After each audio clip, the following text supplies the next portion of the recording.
Today I thought I'd take a quick break from my usual pen-focused content and talk about another analog hobby that I have been trying out for the first time in many, many years. Along with journaling and writing poetry, I also enjoy photography.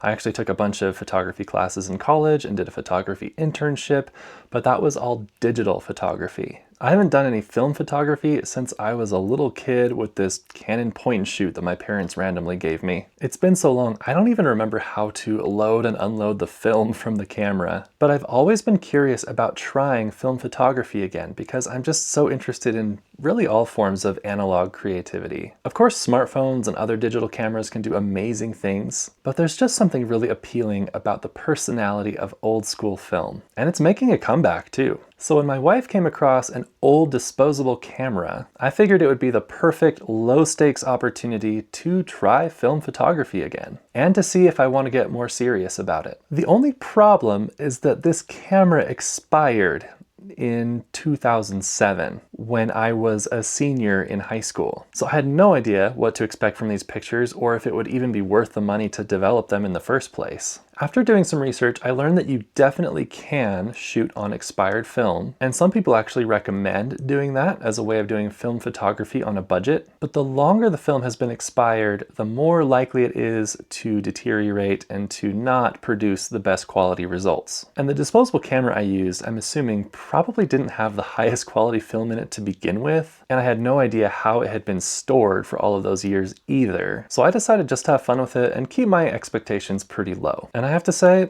it was a lot of fun. I carried that little camera around with me here and there, taking pictures of random stuff, some in low light, some with flash, some without, landscapes, close-ups, kind of a little bit of everything. And the part I enjoyed the most about it was actually the viewfinder. With our smartphones, our screens give us these wide views of the world while we're taking pictures. But a tiny viewfinder does something magical. It makes you narrow your focus and pay attention. One day I took my disposable camera on a walk with me, and after looking through the viewfinder a few times, I found myself becoming more alert and attentive to everything that was around me. I suddenly found myself noticing textures and colors and shapes in ways that I hadn't before. Things that seemed unimportant and uninteresting before were suddenly fascinating and beautiful to me. So I loved it. Using that little camera was a great experience. And once it was full, I took the disposable camera to Walmart because that's what it said to do on the label, and they shipped it off to a lab. A couple weeks later, I picked up a thick envelope with the prints and a flash drive with the digital files. For all of it, it cost me about $16, which was a lot more than I wanted to pay, and I'll probably shop around next time to see if I can find something better for cheaper. But for those prints and those digital files, I honestly don't think that $16 is that bad. But how did the pictures turn out? That's what I really wanted to know, right? Well, it turned out to be a little bit of a mixed bag in more ways than I had expected, because it didn't dawn on me until I got the film developed that this camera was not always mine. The previous owner had taken a few pictures on it before it sat in storage for years and years and eventually wound up in my wife's hands. So it was an interesting surprise to see these photos of other people taken by other people, strangers, and I have no idea who they are or where they came from, where those pictures were taken.